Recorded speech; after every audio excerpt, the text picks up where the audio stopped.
Okay, Steve, you were chair last year, so we'll go ahead and kick it to you to get her going. Well, first off, I want to say something. I don't know if it'd be appropriate for me to be chair again because I'm not going to be here for the next meeting. So, Well, going to be out. we're going to be electing a chair and a secretary. Yeah. That's the next thing, so.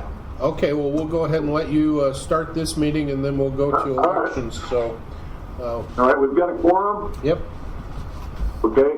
All right, then let's call the meeting to order, and we'll get started with the first piece of business, which is, I assume, electing a new chair. Correct. I can't turn this off, I apologize. Sorry, don't All right. Okay, I'm sorry. I had a little interruption there. Not a problem. Does anybody want to make a motion?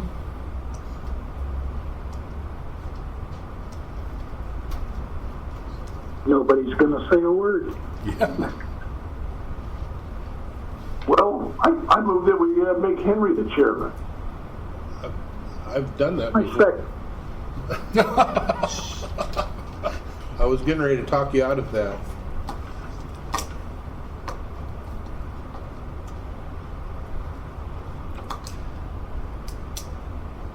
Any other volunteers? Any other motions? You want to try to talk your way out of it, Henry? It's probably too late, but There's a second. I had some discussion, so Steve mentioned our next meeting, so is there any wiggle room on, on that next meeting, or is that I think I saw a note here from Mary Jo about it has to be before the May 5th, so when is our next meeting? Have we set that? We'll have to do that before the end of this meeting. Yep. Right, it's right. right before public comment at the end of the meeting, you guys decide. Okay.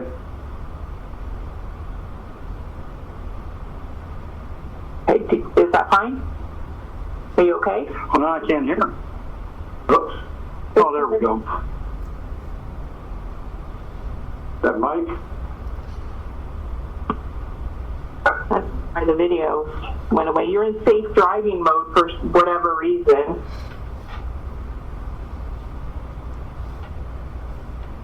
So let's just make sure everybody can hear us. So I hear Steve, I see and hear Dee.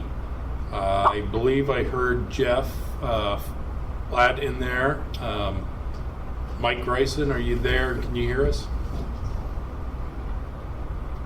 He seems to be having trouble with his audio. He's traveling. Okay. Great, Joe. There we go. We hear you. Yeah, I lost you. Okay, we see you there. Thank you. Randy Hansen? Yes. Excellent. Can you hear me? I sure Yep. can. Okay. Is there anybody else we're missing there? Is Rob there or Shelley? No. Okay. All right. All right. For those that just now are able to talk to us, Henry's been nominated to be the chair for this year, and Dee has seconded that motion. Any further discussion? You don't want to volunteer, Mike? What's that? I wanted to see if you might want to volunteer. Oh, no, I don't think so. If I lose the cell service, then I'll come back as soon as I can get on board. All right. Well, let's go ahead and act on the motion while we still have you talking to us. So if there's no further discussion, all in favor of appointing Henry as chair for this year, say aye. Aye. Aye. Aye. Sounds unanimous. Congratulations, Henry. Thank you, Steve. That must be payback, and I know I owe you a lot. Yes, you do. Guess what Nita's doing right now? She's talking to the IRS for NOAA. I'm sure that she is. That's her full-time job, unfortunately. Okay, well, thank you, Steve, and we'll talk about the next meeting date later in the agenda. At this time, we'll go ahead and elect a secretary for this year's budget committee. So I'll take either volunteers or nominations for secretary. Ooh, Rob just came on. Correct. Are you there, Rob?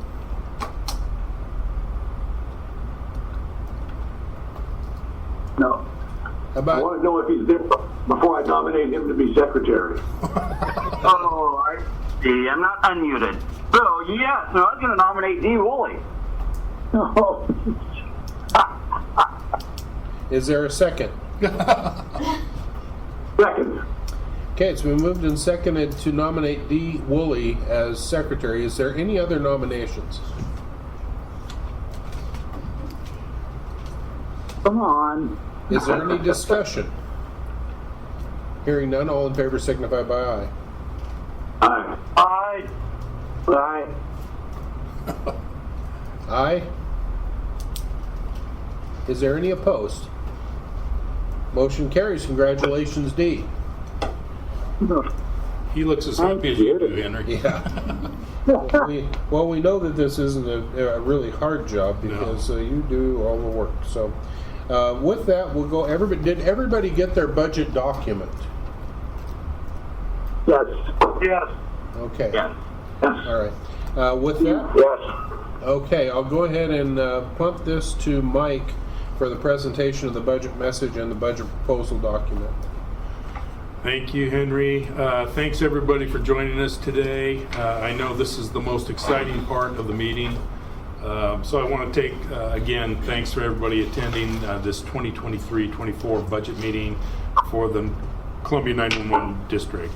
Our local budget process would not be possible without your assistance, and I sincerely do enjoy the banter back and forth. So this year, I have the privilege of providing a brief and significant changes in the projected revenues and expenditures. Presentation of the budget provides the forum for which I have the opportunity to explain noteworthy items, while each of you have the opportunity to review the budget document. I'm getting technical assistance at this point, so stand by.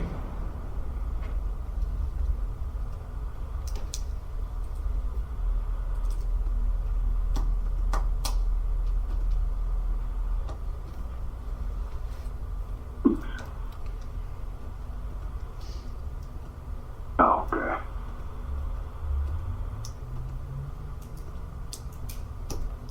Thank you, Nathan. Does everybody see the screen there? Sees the, Yep. see Yep. the budget? Excellent. Nice microwave tower. Yeah, that's right in our back door. So thank you. Oh, good. We got it. So here we go. In preparing this proposal, consideration was given to the expressed wishes of the public, staff, partners, and committee members. Particular attention is paid to the budget reviewers' comments, and changes have been made that reflect their evaluation and evaluation of our budget for last fiscal year. In compliance with Oregon local budget law, this annual budget for fiscal year 23-24 is balanced between total projected resources and requirements. As prepared and submitted, the annual budget is intended to serve as 1, a financial plan for the next fiscal year outlining forecasted expenditures, requirements, and proposed means for financing these requirements. An operational plan for the use and deployment of personnel, materials and services, and other resources during the 23-24 fiscal year. An active financial guide to implement the district's goals and objectives, and a communication device to our public. Within the annual budget, the district funds are grouped as follows. General fund. General fund is used to record financial transactions relating to all activities of the district for which specific types of funds are not required. Facilities reserve fund. used to record financial transactions relating to the building, remodeling, or relocating of 911 operations. The Equipment Reserve Fund is used to accumulate needed funds for communications equipment, systems, replacement, or upgrades. 4 is Revenue Loss Reserve Fund, which is used to accumulate funds to offset expenses when revenue is lost.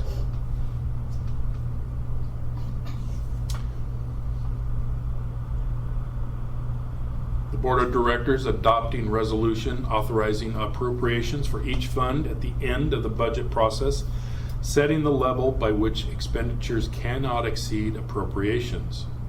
Funds for personnel services, materials and services, capital outlay, fund transfers, and contingency are the levels of control for each fund established by resolution.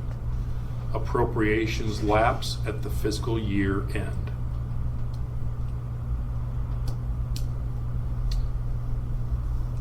The district administration, working with the board of directors, completed a strategic plan process in 2014, which has nearly been implemented.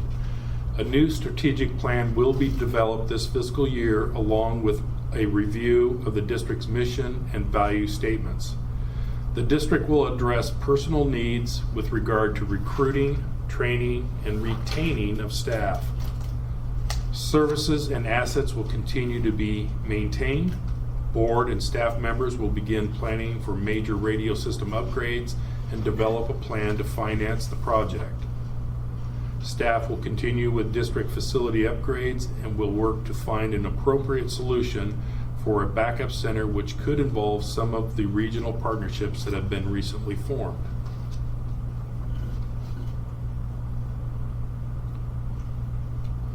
Proposed budget expenditures for fiscal year 23-24 for all funds total $12,166,310. This represents an increase of $532,603, or in another way, 4.58%. This increase is primarily due to anticipated wage adjustments, the projected increases in health insurance premium rates, the increase in the district's PERS rates, the increase in CAD maintenance expense and costs associated with the planning of a potential GEO bond election.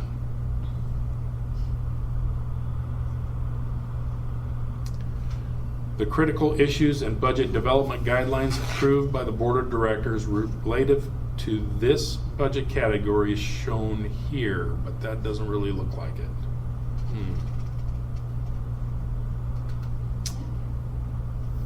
Missed that. Pictures. I'm sorry? That is right there. This is, yeah. Why don't we go back one? Yeah, go back one.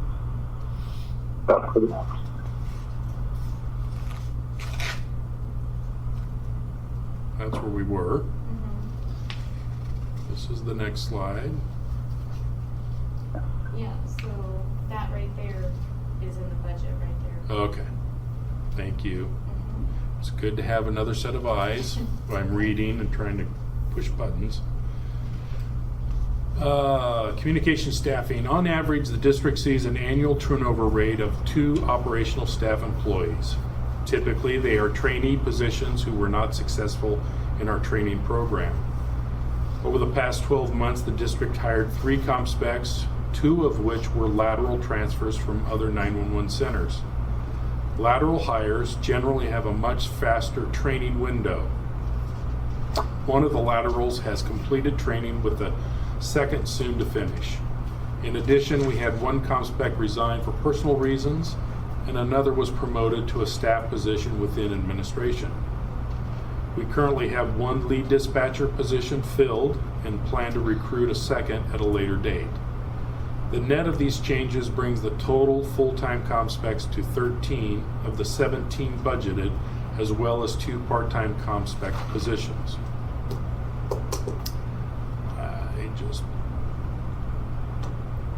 The district is currently conducting a recruitment process seeking qualified candidates for the ComSpec positions. We have one applicant remaining from the prior recruitment process proceeding through backgrounds. This past year, we have noticed an improvement in the quality of applications being submitted as well as the number of applications being submitted, which is an improvement from the COVID era. It remains the continued goal of the district to reach a staff minimum of 3 comp specs nearly 24 hours a day, with a 4th during busier hours. Lead dispatchers continue to provide support to the operations floor and assist the operations manager with various tasks. This level of staffing supports ongoing training requirements and offers more efficient coverage for earned leave requests using less overtime assignments. And just for everybody's education, our process to onboard a ComSpec is after the application is received, the applicant is offered to conduct observation sit-alongs. We put them through a critical skill testing, select advantage testing, which is a personality suitability test, in-person interview, background investigator interview, psychological testing, psychological interview, vision, hearing, and drug screening.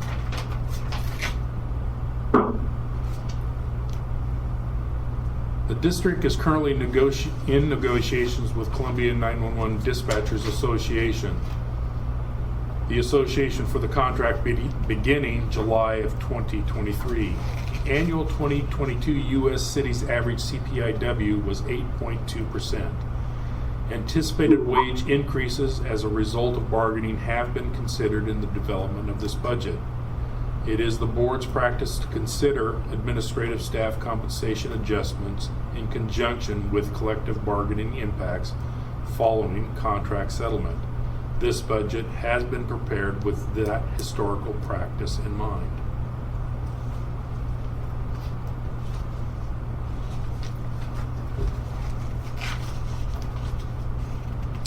It remains the continued goal of the district to reach a staff minimum of 3 comp specs nearly 24 hours a day. Well, this is a repeat of my verbiage. On the administrative staff side, the district's chief financial officer retired during the fall of 2022. Despite the district's conducting multiple recruitment attempts, we were unsuccessful in finding a qualified candidate. The district chose to enlist the help of a national recruiting firm for assistance. Applicant interviews were recently held and a conditional offer was made.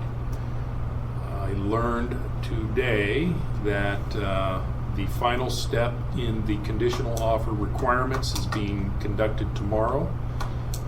The background investigator has reassured me that he has 0 concerns and tomorrow's interview is just pro forma and that we can expect to have a new CFO in place as of May 15th. I can't tell you how excited we are. Yay for Nancy. Absolutely, Nancy's thrilled. The duties of the GIS specialist position was contracted out to one of our Magix partners. A technology and facility specialist position was created in place of the GIS specialist. So it's not a new position, it's just a reconfigured position. That position was filled internally with the promotion of a ComSpec. This budget accounts for anticipated merit-based step increases for employees who are not at the top of their wage scale, certifications projected to be finished, and longevity milestones that will be reached. Adjustments have been made to bring the 2 managers onto the same pay scale as the CFO. Currently, 42% of the district employees are at the top of their wage scales. This budget accounts for anticipated merit-based step increases for employees who are not at their top step wage scale. And I'm repeating myself. See that? See, this is why we need Nancy here. Jeez. Sorry about that. It's been a struggle. It's been real. The district's health insurance administrator, City County Insurance Services, announced its not to exceed rate adjustments beginning January of 2024 at their annual conference this past February. The maximum not to exceed rate for Kaiser Medical Insurance, which most employees and their dependents are enrolled in, is raising 16.7%. There is a 5%. Yes, I agree. There is a 5% increase projected for a Regency Blue Cross Blue Shield medical plan, and the vision premium portion is projecting a 9% increase. Regency's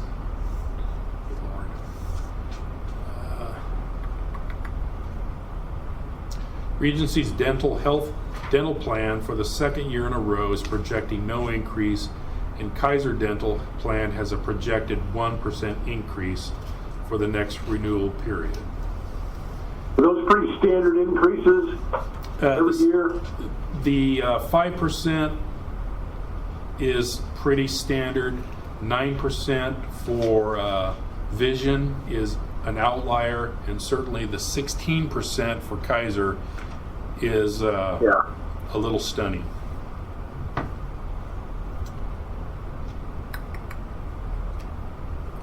The CIS Board of Trustees will adopt the final rate change later this month.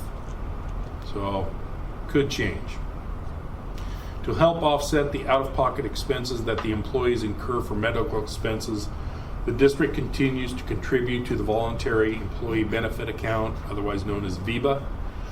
This benefit begins for employees on their 1-year anniversary, and the monthly contribution for all employees is currently 2.5% plus $20 of the communications specialist top step, which will be approximately $2,025 per year per employee. The graph that you see there illustrates the changes in employee participation in health insurance premium payments, as well as the fluctuations in health benefits costs to the district over the years.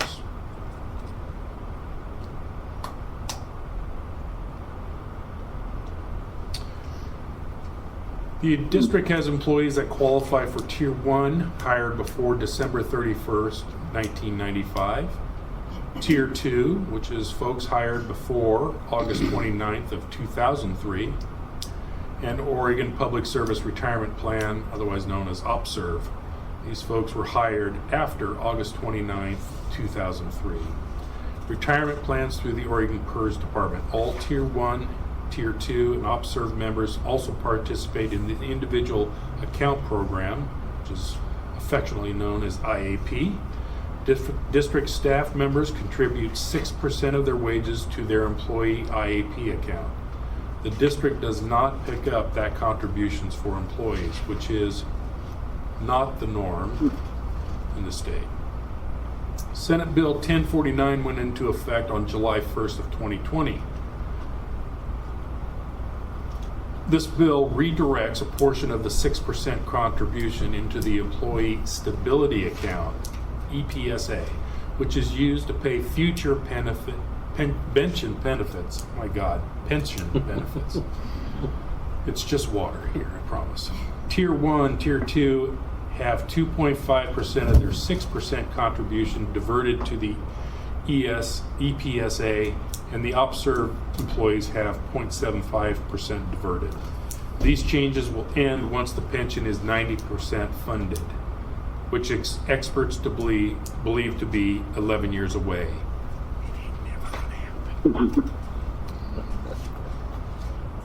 How many Tier 1s do you have left?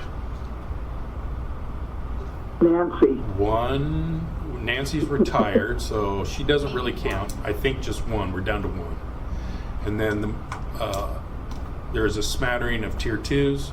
I missed it by this much, 1 month. And then the majority is OPSERV. The PERS Board conducts actuarial valuations every year to give employers an indication of future rates. The December 2021 actuarial rates for Columbia 911 as of members of the local government employer group That will go into effect on July 1st, 2023 is 24.23% for Tier 1 and Tier 2 employees, up from 22.98%. It's 21.2% for the OpServe employees, up from 19.87%.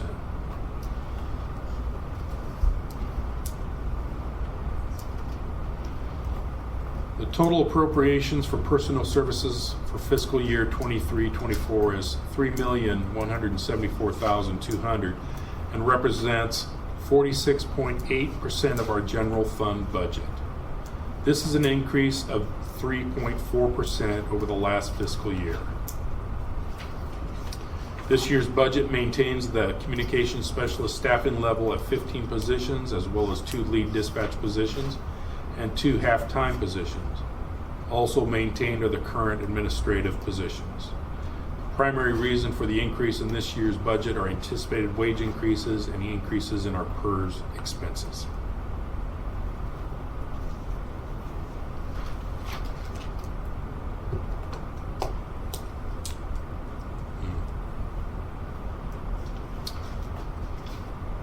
So these 2 charts is talking about our dispatch activity. On this chart that you're seeing here, you can clearly see the impact that the COVID pandemic has continued to have on our workloads. This impact is being seen across all PSAPs in Oregon and even nationally. For Columbia 911, we had 7,350 fewer calls for service, or a 9.78 decrease overall. It is dramatically evident in law enforcement traffic stops that saw a drop of 3,600 incidents, or a 33% discount or decrease. It's a discount for county and city revenues too. The critical issues and budget development guidelines approved by the Board of Directors relative to this budget category can be found in your proposed budget document. No, we're going forward. In addition to critical issues, the primary purpose for the amounts proposed in the materials and service line items for this year include maintaining current levels of service, maintaining buildings, equipment, and facilities. Over time, the district has endeavored to keep these costs as low as possible while still maintaining a stable and up-to-date system.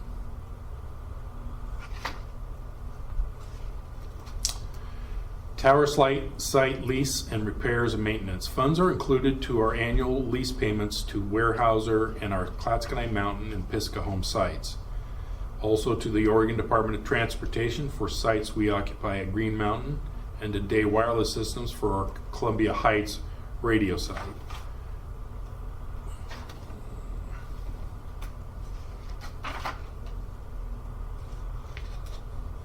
Well, I'll ask now instead of later, where's the big chunk of this increase going? Yep, we're getting there, boss. Okay. Additional funds are budgeted for the potential of adding additional sites in the development of our radio system upgrade. That's part of the answer right there. Improvements continue to be made to our radio system to bring radio equipment and sites up to industry standards. Funds are being budgeted to address potential repairs at sites, as well as to include the items not covered under the maintenance agreements. On-site radio and audio recording equipment repairs and maintenance. Our voice print logging recorder that was over 7 years old and was no longer being supported by a maintenance contract was replaced. After researching various options, the Board of Directors approved staff recommendations to lease the next logging recorder purchase due to its being an integral part of any new radio system replacement project. Included in this line item is the annual lease payments. CAD, GIS, operations, systems, repairs, and maintenance. CAD is an integral tool for service delivery and is a cost we continue to monitor carefully. The culmination of the multi-year CAD system replacement project for the district was completed in fiscal year 2018-19. Included in this line item in the district's portion of the annual maintenance, our share of the expenses of the Magix Manager, CAD networking costs, and the station alerting interface. Also included is the expense of the fiber optic connection to WACA, as well as the cost of several backup connections. I'm going to go offline here very soon and give you a little bit more detail that's not officially written here. The Oregon 911 program maintains 2 accounts from the 911 excise taxes that they receive that fund equipment and services for all the state of Oregon 911 centers. They have put in place several cost-cutting measures to help maintain these 2 accounts. These cost reductions have been passed on to each 911 center. In the past, OEM has paid to maintain all 5 of our emergency call-taking positions. The district has become responsible for the maintenance of 1 of our 5 positions, as well as associated costs to maintain the 911 phone system analytics software. Maintaining the 5th position and the analytic system to measure our performance is critical to our operations. The estimated funds to maintain these items continue to be included in this line item. Administrative data systems. There has been tremendous growth in the technological resources and devices in the public safety field. To keep up with this growth and to maintain the stability and security of our systems, district staff recommended we subscribe to Microsoft 365. This cloud-based service eliminates the need for an on-premise email and file hosting servers and provides increased security and reliability. This service also eliminated our reliance on a contracted vendor who provided a secure backup and remote monitoring service. Funds have been included for the continued subscription of this service. My goodness.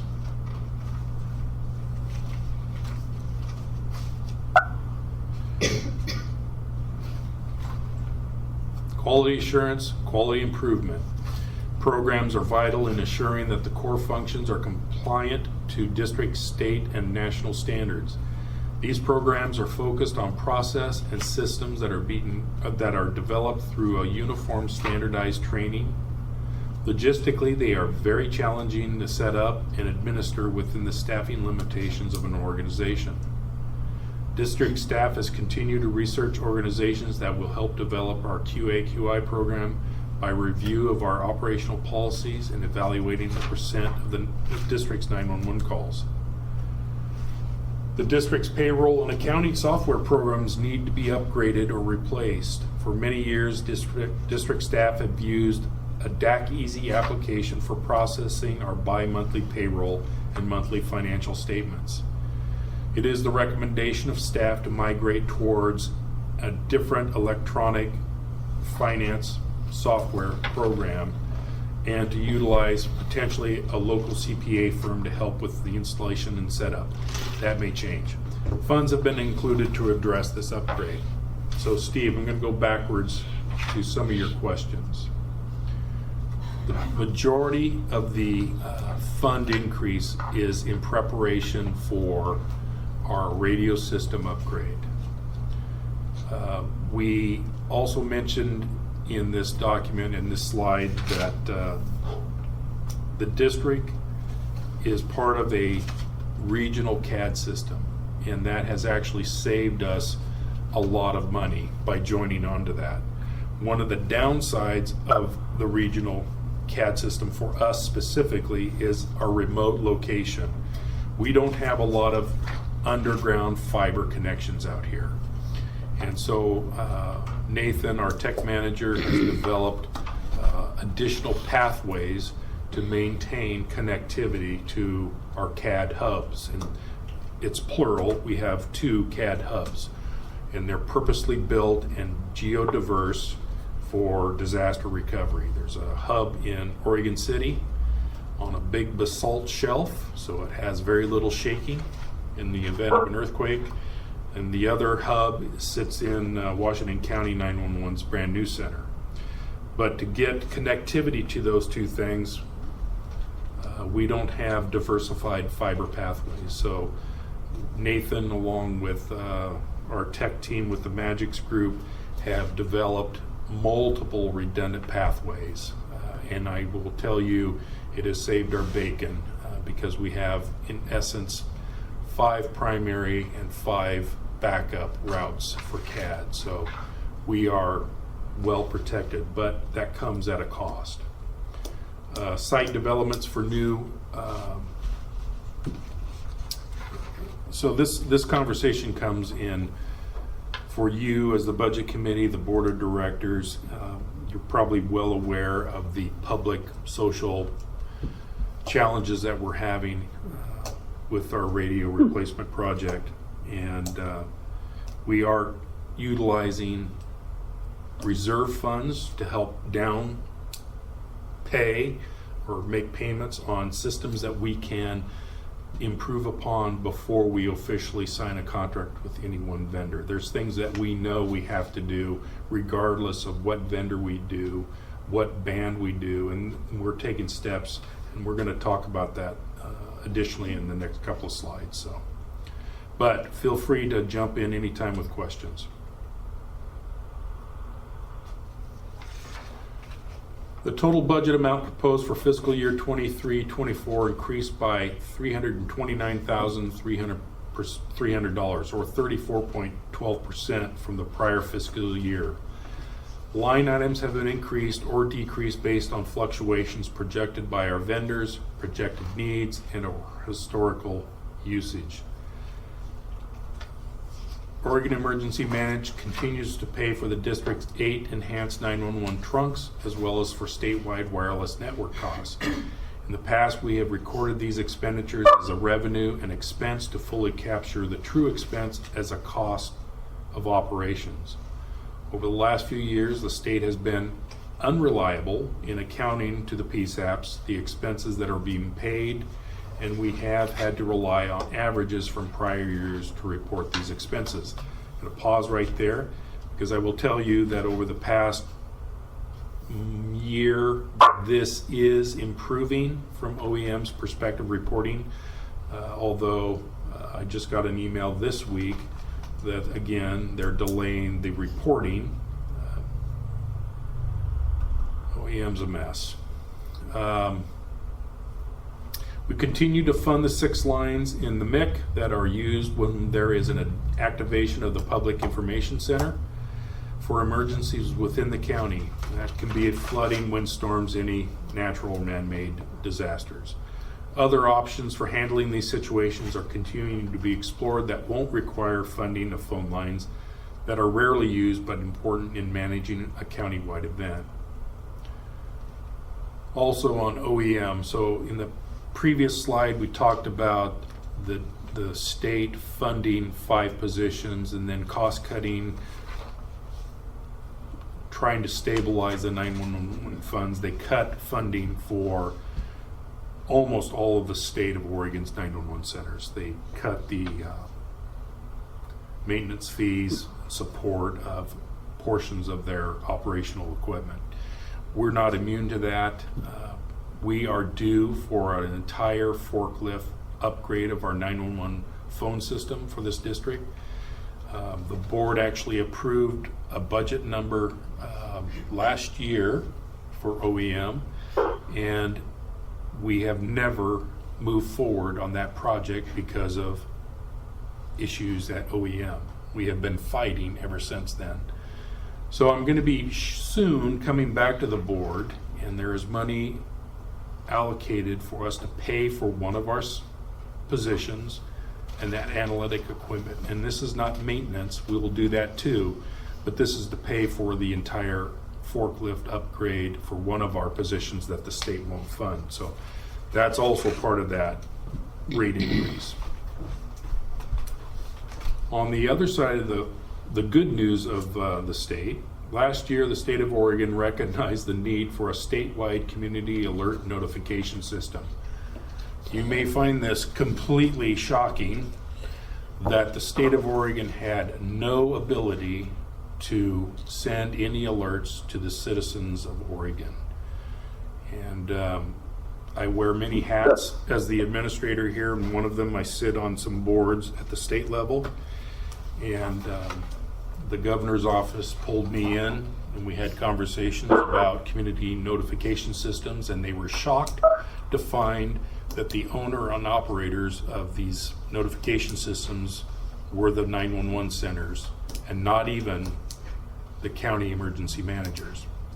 So this came to a head during the 2020 wildfires, and it got resolved within the last 12 months. And what happened is the state was experiencing devastation by the late summer wildfires. Many of the affected PSAPs operate on different CAN systems, which made notifying citizens convoluted and difficult.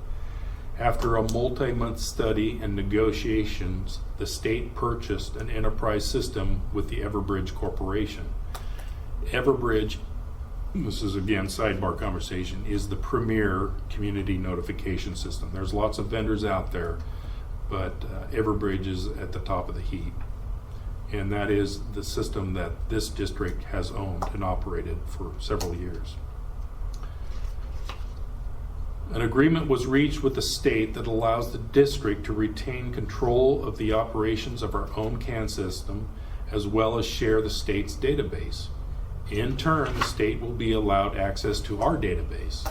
And the best part of all, I just lost my slide, stand by. Bottom line is the state is assuming the ongoing system costs for maintenance and expenses for our system. They've done this all across the state with all the other PSAPs. We get the benefit of maintaining control of the system for our county.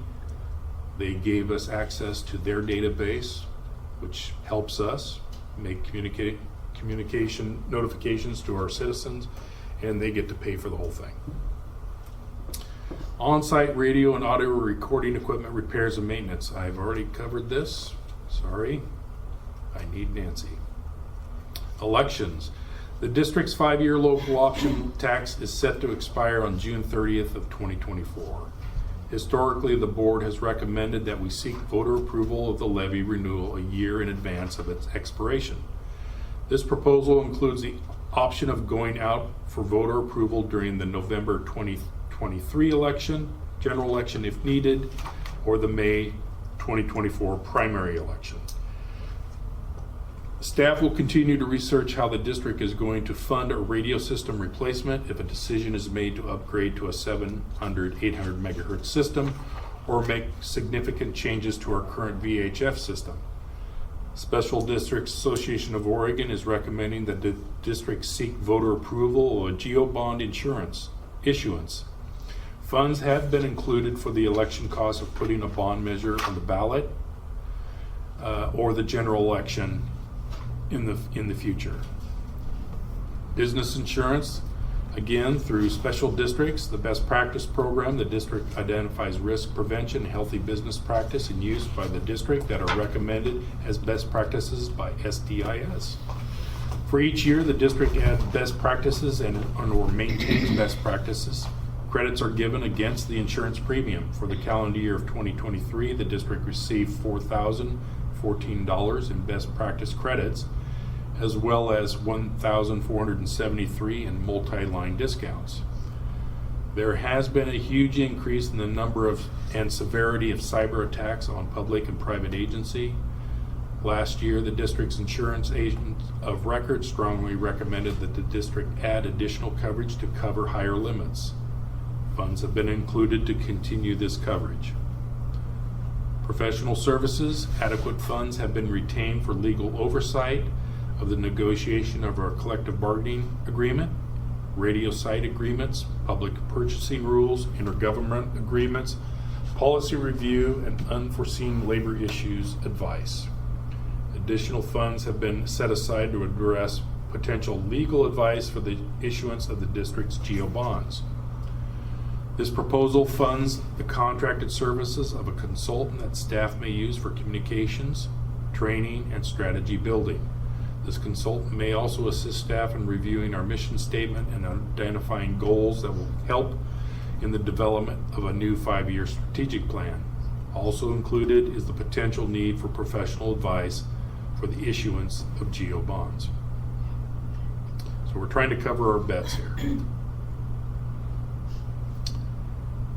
Capital A, outlay all funds. The critical issues and budget development guidelines approved by the Board of Directors relative to this budget category are: ensure optimally functioning equipment to allow for effective service delivery, ensure continued emergency communications in the event of disaster by securing a viable backup communications environment, ensure facility security and proper state of maintenance, maximize interoperability projects through partnerships with other neighboring jurisdictions. So here we get into some real meat. Radio and paging. In 2015, evaluation of our emergency communications radio and paging system identified several equipment enhancements, upgrades, and replacements that needed to be completed. Interference mitigation. Interference was from co-channel users' licenses on the same VHF frequencies continues to impact operations. Previous efforts to mitigate interference alleviated much of the issues that the district had been experiencing. This does not preclude any new interference that may occur from a new source, such as private entity, company, or other public agency. This is one of the disadvantages of the current radio system the district uses that is found within the radio spectrum bandwidth that we operate on.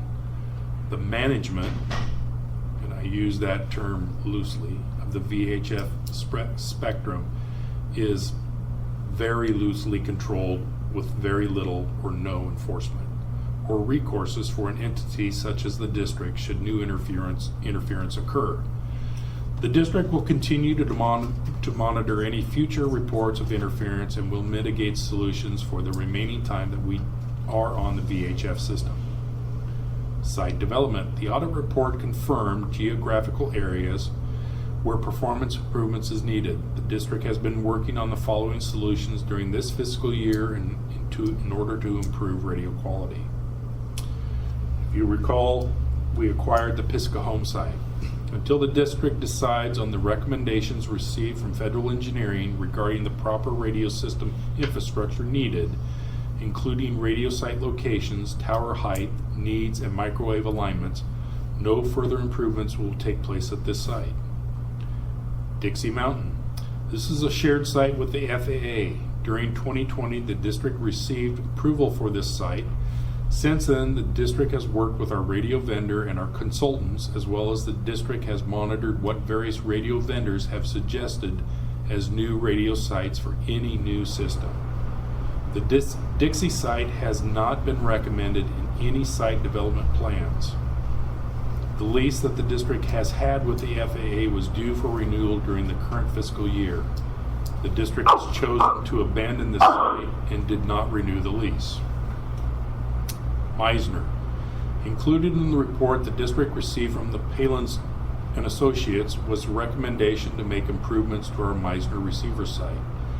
In 2020, the board approved a contract for an engineering firm that will oversee the construction of this site. Staff in the engineering firm have finished site drawings and plans were submitted and approved by the Columbia County Planning Department. The state of Oregon shutdowns due to COVID-19 pandemic delayed the process by many months. The district did receive approval from the Planning Department in January of 21, and the permits were filed with the Building Department in April of 2021. A civil construction RFP was published during April of 2022 with actual construction commenced during this past winter. We project that the construction and completion of this project will take place by the end of this current fiscal year. I will tell you that they are madly working on it and we do project that we will be done in June. Future site development. The district has previously engaged in talks with Washington County 911 to request to co-locate at the new radio site that they are did build at Tualatin Valley Fire and Rescue Station, located at Northwest Skyline Boulevard and Northwest Cornelius Pass Road. This site was completed this last fiscal year. Depending on the direction of the radio system upgrade, this site may or may not be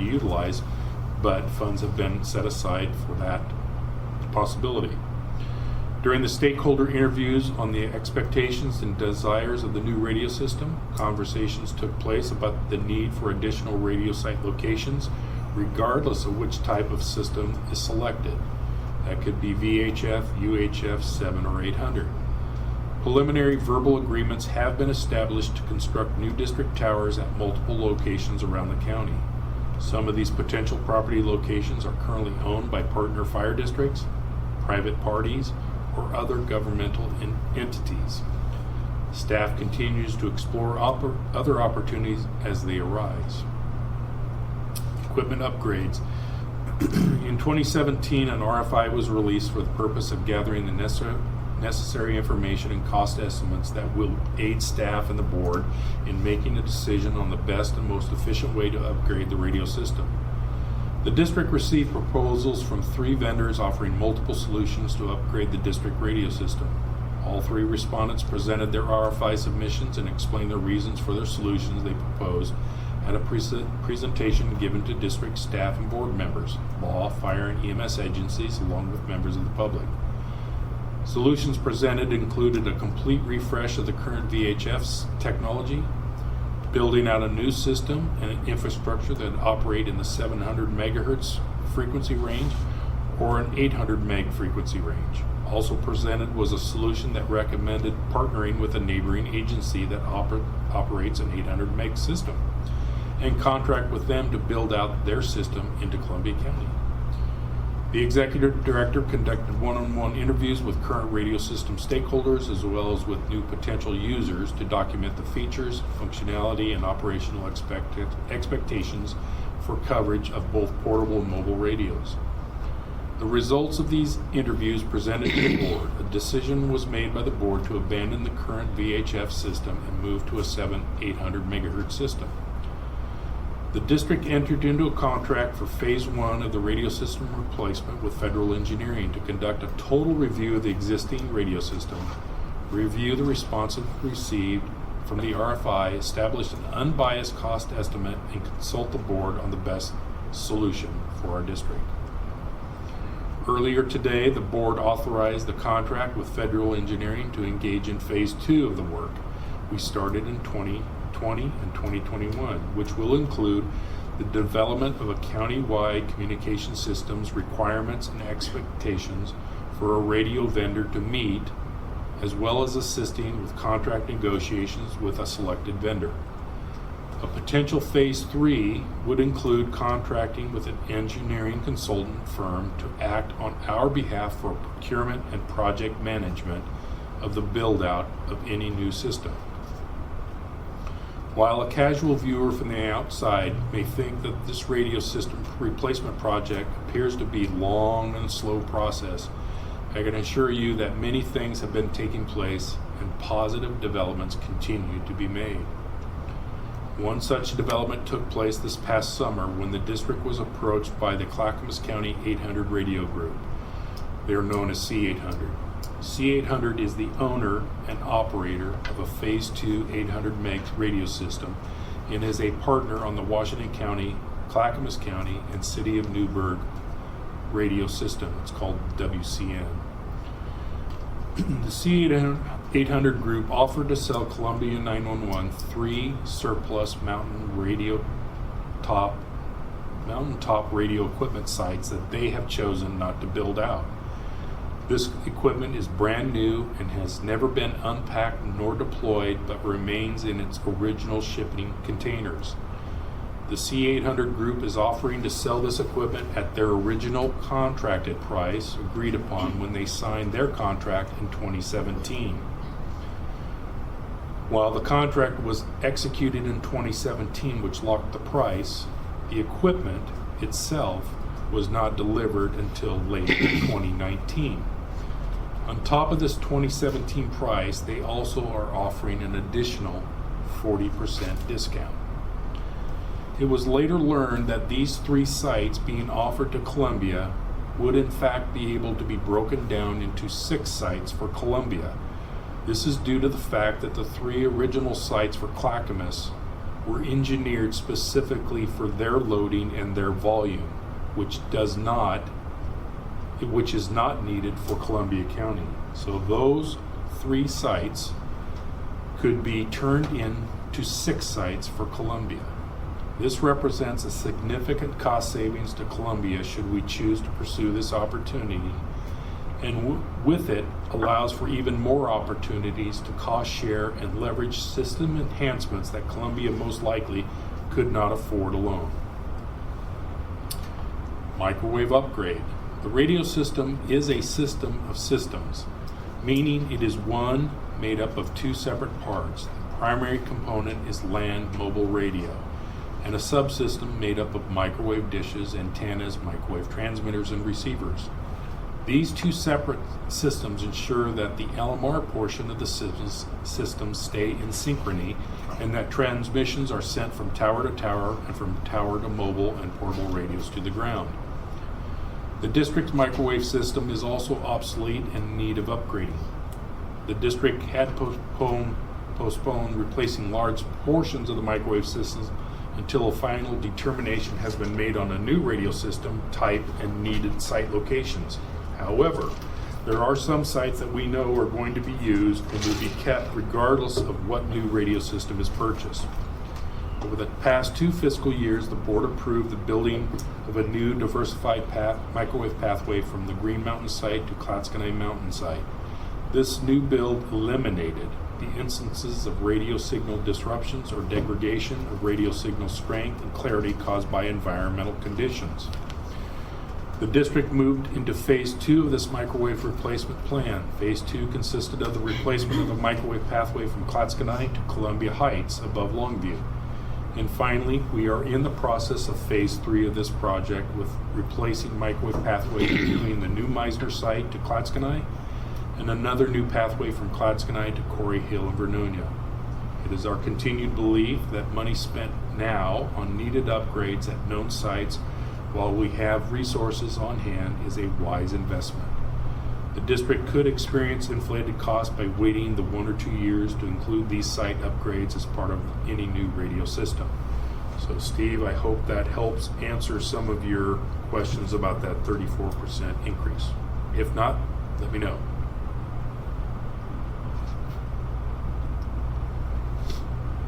All CAD systems are highly complex. Oh. He was trying to tell. I'm sorry, I was muted and I wanted to ask you a question. Yes, sir. The statewide agency for 911 systems, do they recommend this 700, 800 megahertz system, or did they make a recommendation, or is there a common kind of system around the state? So it's a good question. There are multiple public safety radio systems across the state, obviously. There's a lot of them. Some of them are owned by counties, some are owned by cities. The state of Oregon obviously owns one as well. And there are all spectrums being utilized, VHF, UHF, and 7/800. I will tell you that the majority are moving to the 7/800 spectrum for lots of reasons. One, it is very well managed by the FCC, unlike the VHF band is basically the wild, wild west. But 7/800 is strictly managed very efficiently. It is expensive, and that is what causes other radio system owners not to migrate, is just it's sheer cost. VHF is the most cost effective, but it is the dirtiest radio spectrum, and I mean dirty because it has a tremendous amount of interference and it's uncontrolled.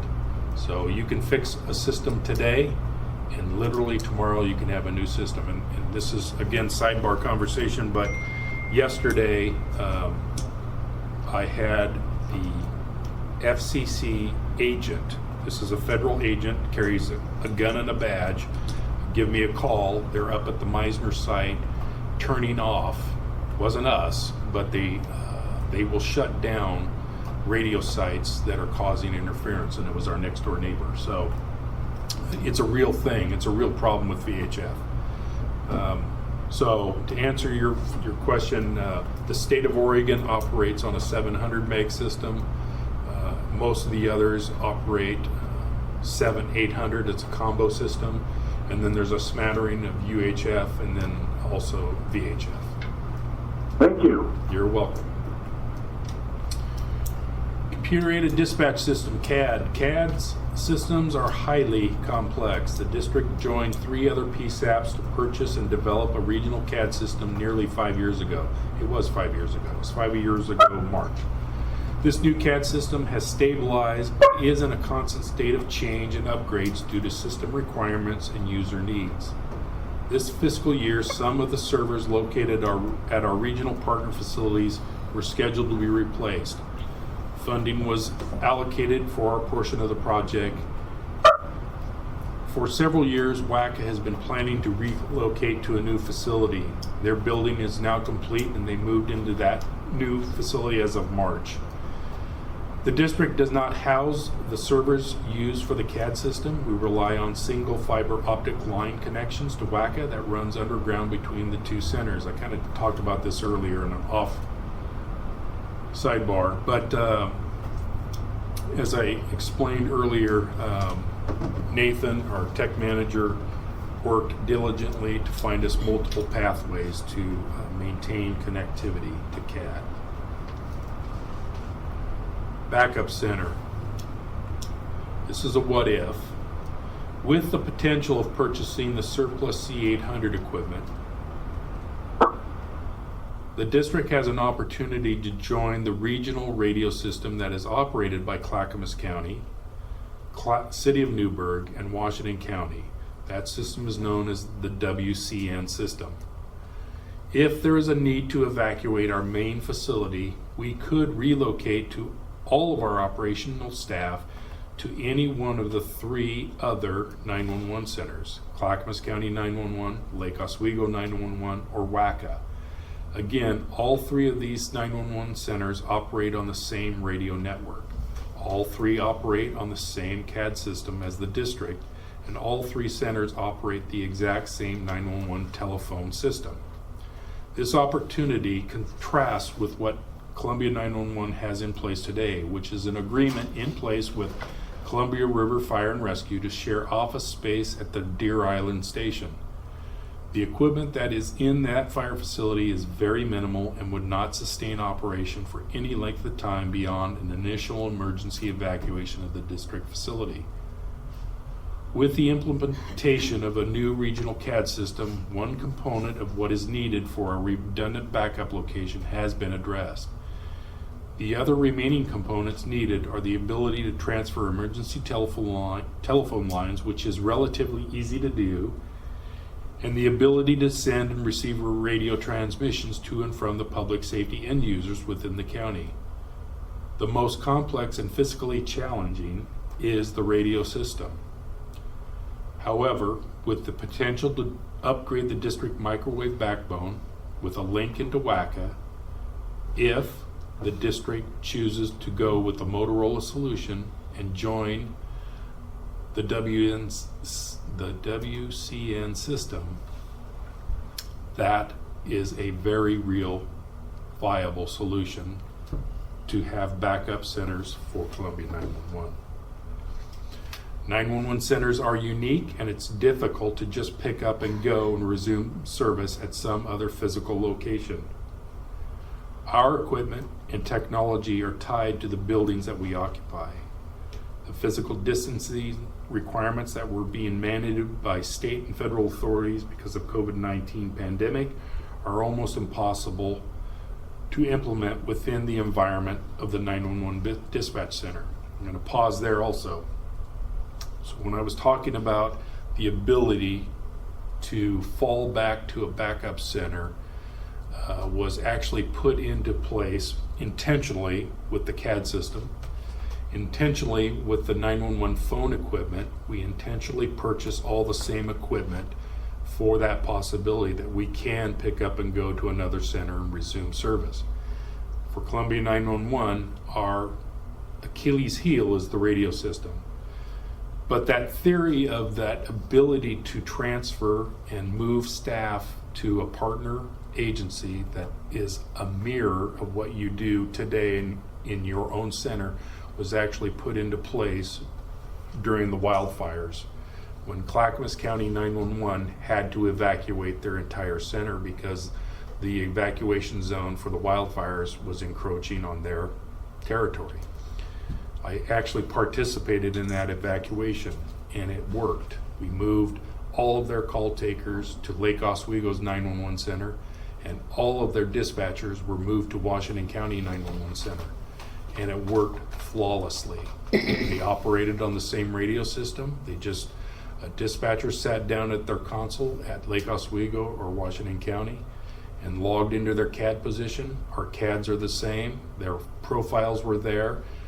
The telephone 911 lines were transferred, and so a call taker for Clackamas 911 who's actually sitting at Lake Oswego 911 got their own 911 calls. They built the call in their CAD system because it was the same. The pending queue was actually over at Washington County 911, and a Clackamas 911 employee was able to dispatch their units, police, fire, and medical. It worked flawlessly, and they held that evacuation mode for multiple weeks. And then there was a process of reintroducing them back to their home house. In addition, this 911 district in 2020, the district was fortunate enough to request and receive 3 surplus fully functional dispatch consoles from Lake Oswego. They have been reassembled in the facility's extension as an auxiliary dispatch center. These 3 positions allow us the ability to have a separate, fully functionally training environment, and it also allows us to relocate dispatch staff in the event of a need to leave our primary dispatch floor due to environmental or health reasons, i.e. COVID. Fiscal 23-24 budget allows for the continued build out of these 3 new CAD positions, installation and programming of dual band radios, and all other associated equipment to make this auxiliary workspace operational within our own walls.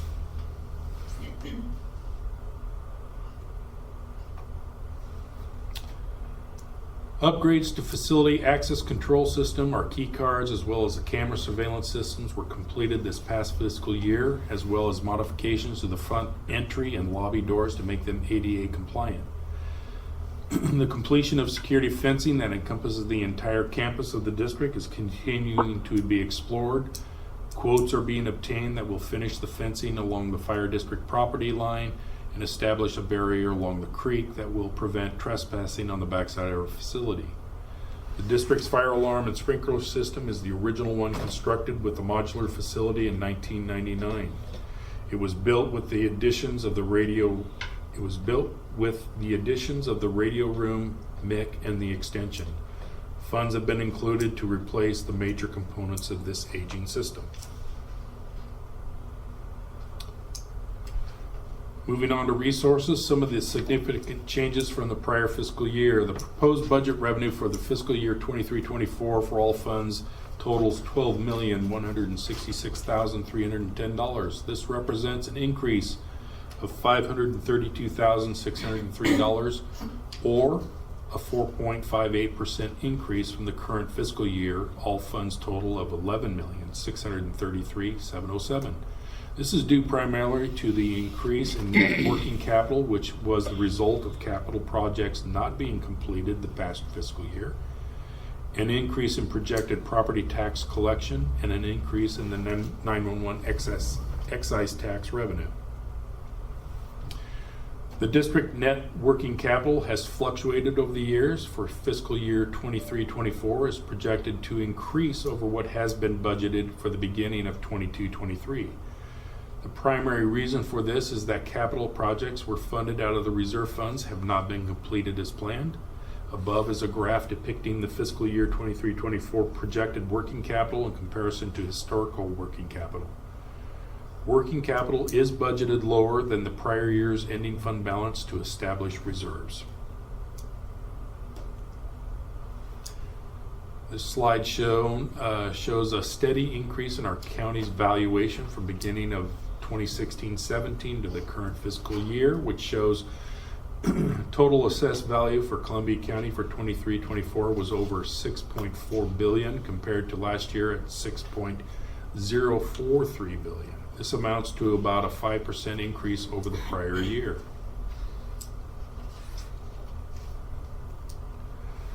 This budget proposal is prepared utilizing funds received from the State of Oregon 911 excise tax funds, permanent property tax, and local option levy revenue. This will be the final year of receipt for the district's fifth 5-year local option levy that the voters approved in the May 2019 election. The rate is 29 cents per thousand of assessed property value and has remained unchanged for over 20 years. This proposal utilizes the full taxing authority of the district's permanent tax rate of 25.54 cents per 1,000 assessed property value within Columbia County, combined with the local option tax rate of 29 cents per 1,000 of assessed value. The taxes projected to be collected is $3,302,810.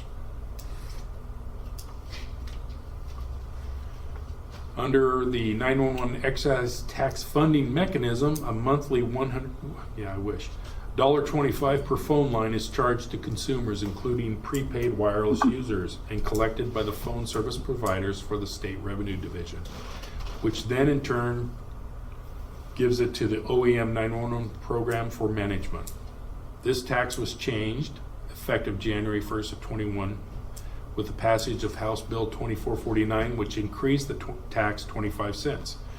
The tax had been 75 cents per line since 1995 until it was changed in 2020 from $1 per line. A portion of all funds, 35% of the 911 tax revenue collected, are used by OEM's 911 program to pay for the purchase, installation, maintenance, and upgrading and database maintenance of Oregon's enhanced 911 call reporting system in each PSAP.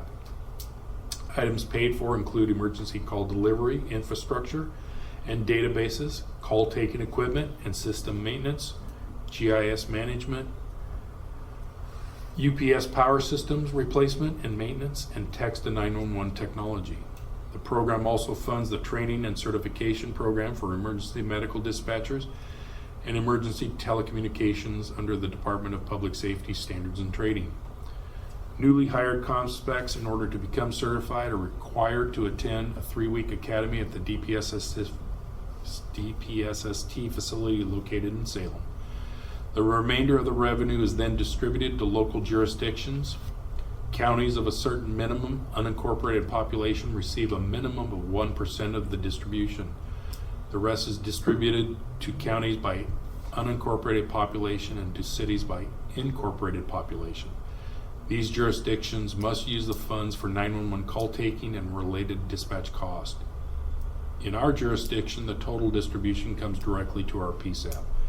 Columbia County qualifies for the 1% minimum distribution.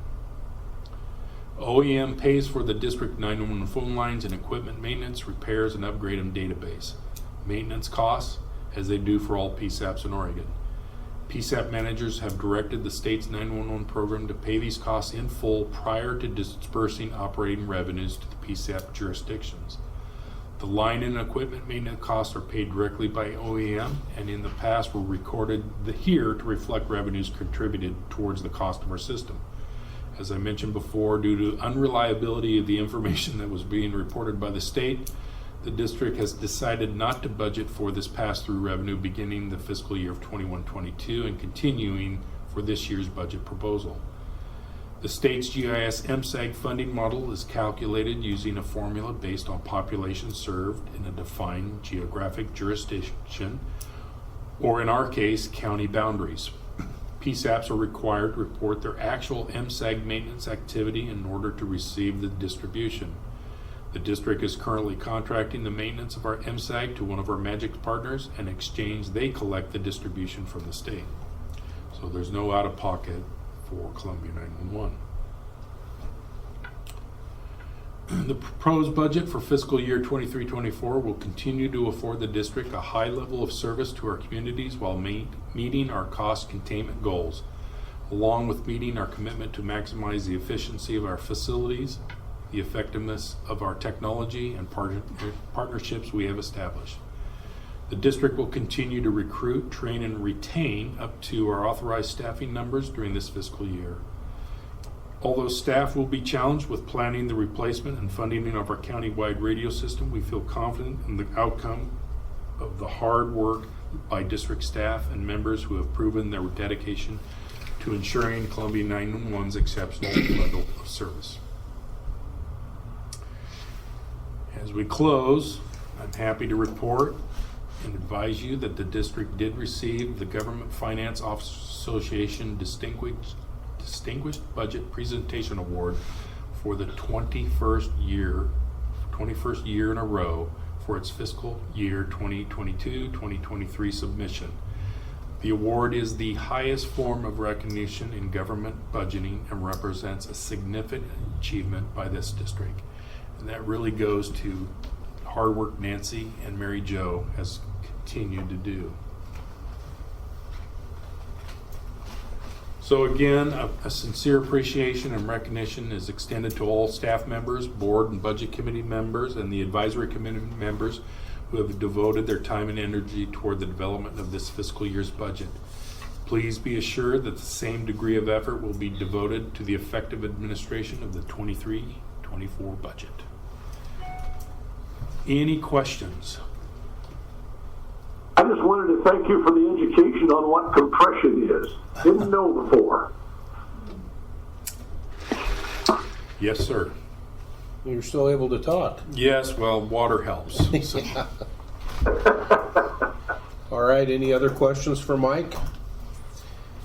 All right, well, as we set the budget calendar, we've got a note from Nancy that says that we have to do our second budget meeting before next Friday in order for the action that we take on the budget to be properly noticed prior to the hearing, the public hearing that will be on at our next CCOM budget or our CCOM meeting on May 25th. So we have to meet these reporting requirements for the paper and all that stuff. So that kind of puts us a bit in a time constraint for notification for a meeting next week, right? Because we have to have a week. Right, we'll have to go around town and post. Yeah, we'll have to make notice appropriately next week. So that means that we need to do this meeting on either Thursday or Friday of next week. Is that correct? That's what I understand. Okay. After So your bill. that's a very, very short notice, short turnaround for all of you all. But I can tell you that my next Thursday is I'm impossible for me to meet that day. But that doesn't mean that if the rest of you can do that on Thursday the 4th, that's fine, or Friday, either one. D here. I'm available on Thursday, but also on Friday morning, not on Friday afternoon. Okay. How do they? I'm not available at all. Okay. How does? I'm not in the country. I don't want to be. I've got a potential conflict on Friday, but I think I can work around it, especially with the Zoom thing. It's only going to be for a few minutes, and I don't know the exact time yet. So I think I'm good either day. So would something like 9 or 10 o'clock on Friday morning work for most everybody? Works for me. Anybody that it won't work for? Okay, well, just to let you know, for me at Thursday, anything after 1:30 would be fine. Definite conflicts in the morning. On Friday is my normal day one scheduled on, and I'm going to take a look at what the staffing looks like for that day real quick. Okay. We lost Grayson, by the way. Oh, did we? It looked like he was having connectivity problems there. Don't know where he's at, but. He's in Warm Springs. Oh, is he? Oh, that doesn't surprise me. He dropped down in that. Yeah. Okay, so we'll wait for Rob there for just a second. Yep, I'm still here, and either day works fine, in the morning especially. Okay, Randy.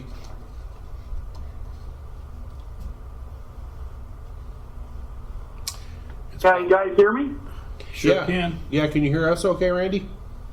Oh, yeah. Yeah, either one of those days in the morning, gentlemen, works fine with me. Okay. Well, we'll see what Rob's got going, and then we'll... So our magic number is 6. Right. Right. You mean? Right now, it looks like people have not taken that day off yet, so there would be an opportunity for me to try to carve out a section of that day for Friday. What do you think would be better for you, Rob, 9 or 10 a.m.? Probably 9 a.m. if it is on Friday. Okay. All right. Does anybody have a problem with it being 9? If not, let's go with Friday, May 5th at 9 a.m. Same format, virtual format, and that'll be our second budget meeting. And if it's approved by the budget committee, that gives Mary Jo the ability to get everything advertised and such for the May 25th meeting, which will be the budget hearing. Okay, does that work for everybody? All right. Yeah. Hey, Henry. Yeah. This is Jeff. I'm Jeff. looking at this note. It's either from Mary Jo or Nancy, but it says must take place before May 5th. So I guess if we're doing it on May 5th, are we still good with that? Or I'm looking at Mary Jo. Yeah, I think we'll be fine. She said as long as it happens by the 5th, we should be good. So I may have worded that incorrectly. I apologize. Just as long as you can notify the news and everybody on that day. Right. Okay. All right. Yeah, sounds like that will be fine then. And thanks for asking, Jeff. yeah. Okay, May 5th, 9 a.m. Be there, be square. And Mary Jo will send out that meeting notice and I stuff for us all. Okay, now's the time on our agenda for public comment. Anyone who would like to address the budget committee may do so. We have a 3-minute time limit on this process per person. And so with that, is there anyone who would like to give us some public comment? All right, hearing none, I just want to thank all of the volunteer budget committee members and board members for being here. Been a long day for those of us on the board because we had a meeting prior to this, and appreciate everybody's attention this day. So with all of that, we'll go ahead and recess this meeting until next Friday, May 5th, 9 a.m. Thank you all. Thank you. Thank you. Thank you. Congratulations, Nancy and Mary Jo. Thank you, Dee. I'll pass on your congrats to Nan. Oh, hey, I wanted to tell everybody too before everybody goes blank. I talked to Dave Crawford yesterday in Longview, Really? and had a real nice visit with him and Mary, and he wanted me to make sure and tell all of his friends at 911 hi. Okay.